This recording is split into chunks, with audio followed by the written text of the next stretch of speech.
சேலத்தில் கள்ளக்காதல் விவகாரத்தில் car driver கழுத்தறுத்து கொலை செய்யப்பட்ட சம்பவம் பெரும் பரபரப்பை ஏற்படுத்தியுள்ளது. பிரபல ரவுடி உட்பட 3 கைது செய்யப்பட்டுள்ள நிலையில் கொலை சம்பவத்தின் பின்னணி என்ன? சேலம் மாவட்டம் வீராணம் அருகே உள்ள வேமனூர் பகுதியைச் சேர்ந்தவர் 29 வயதான குமரவேல். ஓட்டுநராக வேலை பார்த்து வந்த இவருக்கு 6 வருடங்களுக்கு முன்பு திருமணம் நடைபெற்றது. ஆனால் கருத்து வேறுபாடு காரணமாக 3 மாதங்களில் மனைவி பிரிந்து சென்று விட்டார். இவர் தனது தாயார் மலர்கொடி மற்றும் தம்பி சவுந்தர் ஆகியோருடன் வசித்து வந்தார்.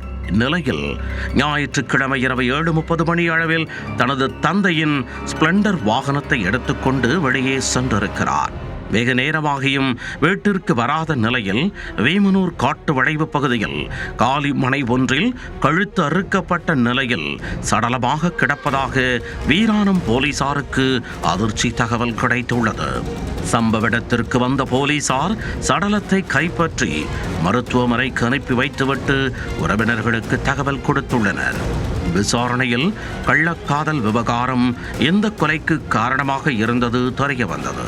கொல்லப்பட்ட குமரவேல் வசந்தி என்ற 40 வயது பெண்ணுடன் தொடர்பில் இருந்து வந்ததாக கூறப்படுகிறது. இவர்கள் இருவரும் நெருக்கமாக பழகி வந்த நிலையில் வசந்தி பிரபல ரவுடி பிரகாஷ் என்பவரை திடீரென திருமணம் செய்து கொண்டுள்ளார்.